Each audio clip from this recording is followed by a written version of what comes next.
J'ai plus de souffle. Il vient de partir avec 200 pieds de ligne facile. Il est rendu des rapides là-bas. Il est vraiment fou. Il m'a sauté dessus. Non, il s'en vient vers moi, tu vois-tu? Oh, il s'en vient, ça. Yeah! Oh yes! C'est pesant, mon boy! C'est ça qu'on cherche depuis un matin. C'est pesant, ça, dans la prise! C'était malade, ça. Est-ce que c'était fou? Bonjour tout le monde. Cet épisode-ci, on est début mai. On s'en va dans les rivières pour la Steelhead. Je vais vite remettre celle-là à l'eau parce qu'on vient juste d'arriver. Bruno a fait un lancer. Bon, Bruno a fait un lancer, son premier lancer, il vient de prendre une belle petite Steelhead. Fait qu'on va essayer de vous montrer aujourd'hui la technique Scent-A-Pin dans les rivières de l'Ontario pour la pêche de la Steelhead printanière, que ça fait 5 ans que je fais avec mon partenaire Bruno. Fait que Bruno, t'es prêt pour aujourd'hui? Ah, à fond dedans, t'es prêt toi? Moi, je suis toujours prêt, moi. Toujours prêt, parfait. Neige, pluie, grêle, verglas, je suis prêt. Bon, on a presque tout ça aujourd'hui. On a de la pluie, il fait quand même frais. Par contre, on a les rivières pour nous autres. Moins de monde. Il annonce de la grosse pluie le matin après du soleil, fait qu'il n'y a personne dans les rivières. Fait qu'on va faire les rivières complètes, on marche toute la journée, on fait tous les trous qu'on voit, puis on s'en va à l'aventure. Fait que j'espère qu'on va avoir des belles images puis vidéos à vous montrer. Avec des grosses Steelhead. Fish on! Yeah!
J'ai plus de souffle.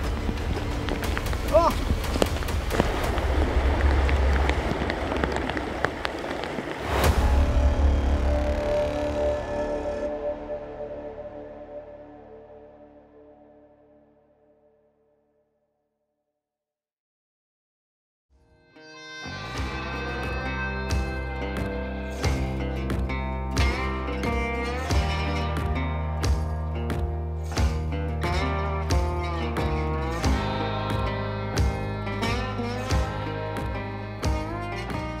Ben là, on a fait une coupe de drift, ça a mordu en partant. Puis là, on sait qu'il y a du poisson, ça mord plus, fait qu'on va changer un peu le... Je vais m'en aller avec du jaune. Changer de couleur, des fois je mets une mouche ou une autre couleur ou un beads, des œufs. C'est juste pour que le poisson voit quelque chose de différent.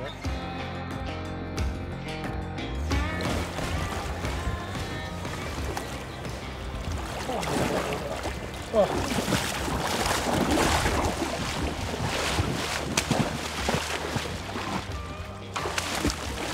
Ah. Perdu. Ouf, c'est ça un arbre. Mon Dieu. Ah, il a tout cassé.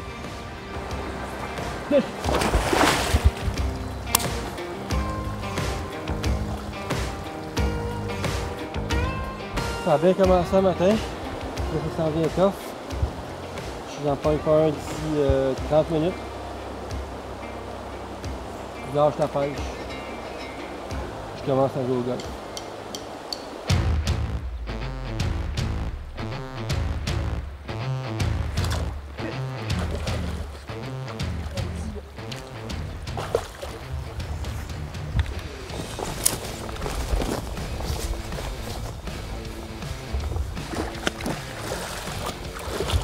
C'est pas un gros.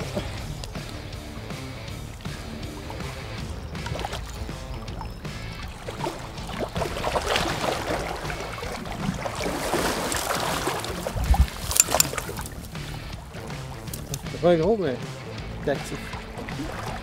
Next one. On refait la ligne.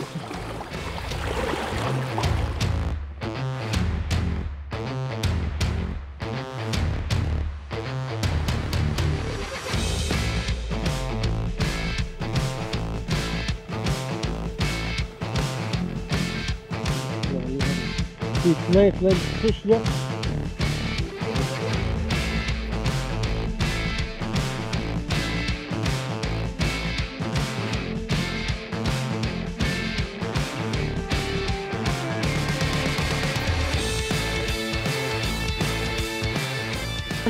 T'as-tu vu ça? Les sauts que ça fait? On va sauter, Jordan. Je le fais en flambeau ou en regard? Tu veux?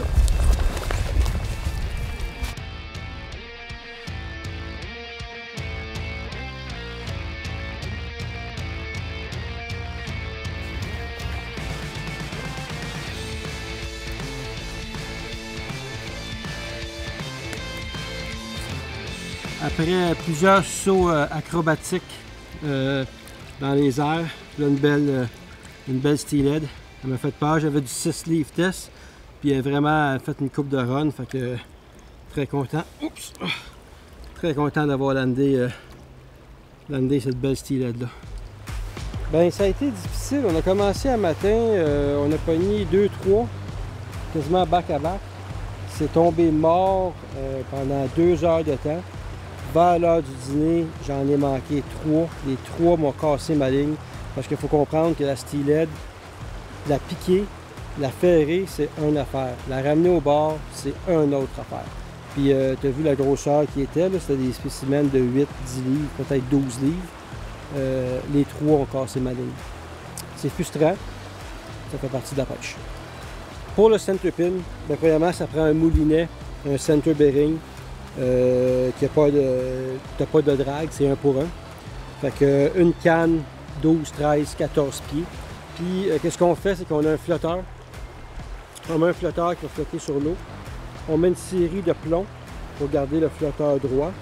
Puis la longueur dépend toujours de où ce qu'on pêche. Puis à la fin, comme ici, vous voyez, j'ai un bead. C'est ce qu'on appelle un petit bead.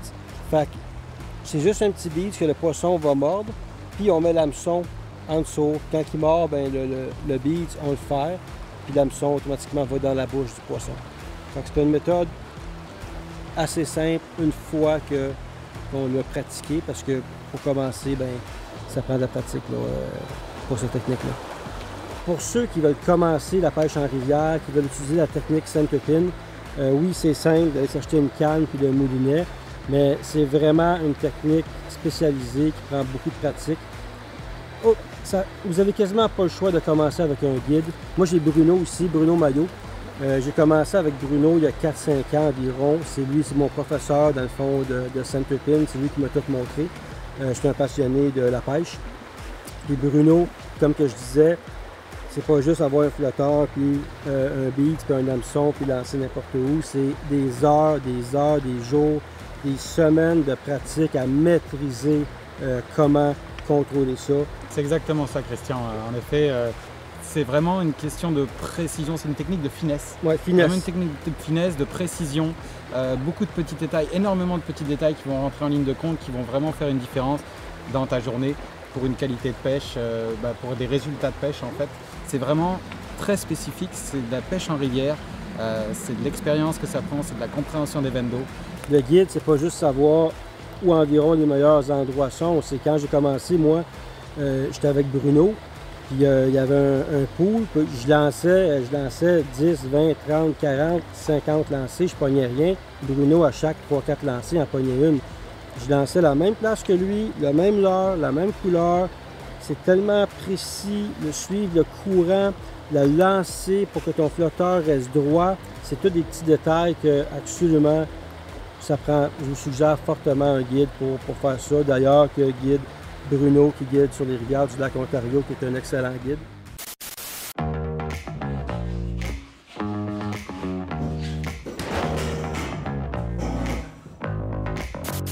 Bon, ben, salut tout le monde. Pour être un peu plus spécifique sur l'équipement, je vais commencer par le moulinet. Dans l'émission, j'utilise un Kingpin. Kingpin, c'est un haut de gamme de moulinet pour le center pin à bearing central. C'est très important d'avoir un bon moulinet pour cette technique-là. Il y a aussi d'autres bonnes marques, Raven, Highlander, Akuma, John Milner, plusieurs compagnies qui font des bons moulinets, mais achetez le haut de gamme si vous en prenez un, c'est très, très important. Côté canne, normalement, les cannes, ça va entre 9 et 13 pieds jusqu'à 14 pieds. Moi, j'ai une G. Loomis 13 pieds. G. Loomis encore, qui est le haut de gamme des cannes. Il y a aussi d'autres bonnes marques, Shimano, Raven, Fenwick, Daiwa, plusieurs bonnes marques, Akuma que vous pouvez prendre. Encore là, permettez-vous, achetez-vous le haut de gamme de la canne, de la marque que vous allez prendre, parce que c'est une canne que vous allez peut-être garder pour 10 ans, 15 ans, 20 ans.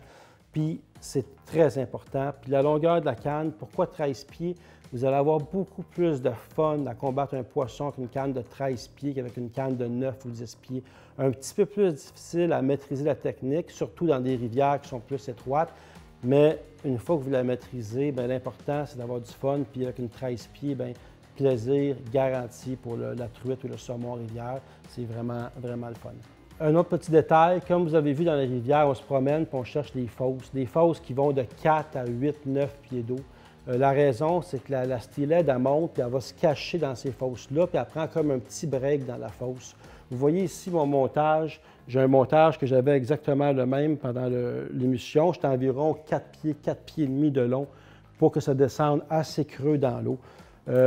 Vous savez, il y a beaucoup de monde qui se promène dans les rivières, puis on peut les voir, les steelheads, puis qui vont snaguer les poissons, qui vont lancer des gros leurres devant leur bouche ou juste les accrocher. Oui, vous allez en attraper une, mais il n'y a aucun mérite à snaguer une steelhead. Si vous voulez vraiment vivre la vraie expérience, allez-y avec de la pêche centerpin. Quand le poisson ne vous voit pas et que vous ne le voyez pas, c'est là qu'il est vraiment tout le fun de l'action de la pêche. Une autre petite affaire, vous voyez ici mon montage que j'utilisais, le bas de ligne. Je pêche avec du 6 livres test. Vous voyez ici la marque Frog Air qui est du 6,6 livres. Frog Air, c'est du fluocarbone, probablement le meilleur fluocarbone qui se fait sur le marché. Très, très dispendieux. C'est pour ça sûrement qu'ils ne font pas des grosses roulettes pour remplir nos moulinets parce que ça reviendrait trop cher.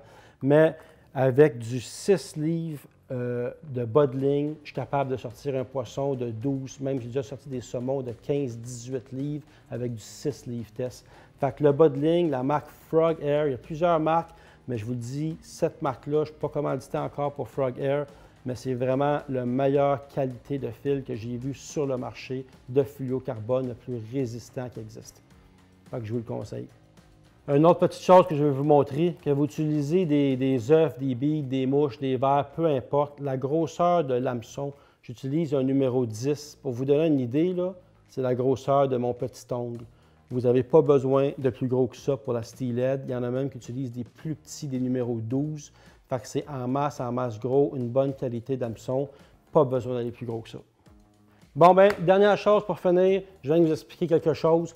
Quand on marche dans les rivières, puis qu'on combat un poisson, puis vous nous voyez courir dans les rivières, n'oubliez pas, les steelheads, ils frayent. Vous pouvez facilement voir les nids, ça va être comme un rond blanc que le poisson avec sa queue va avoir fait de la place.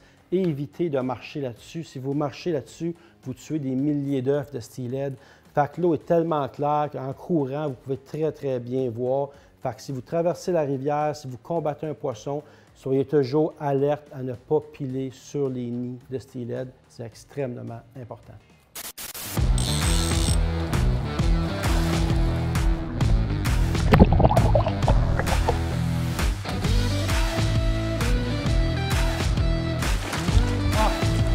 Perdu.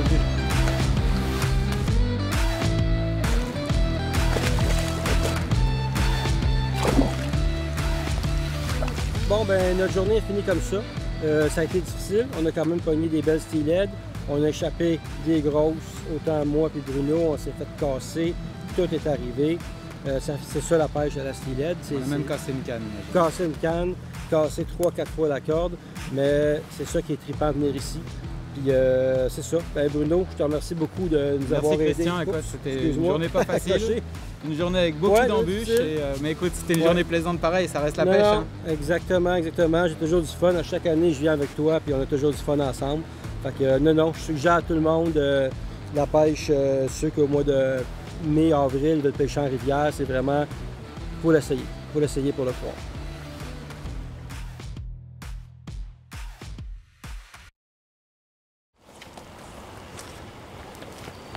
Ah, parce qu'il y a un arbre là.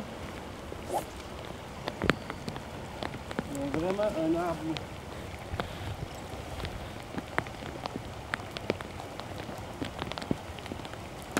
Vu que tu n'as pas filmé ça, on est correct.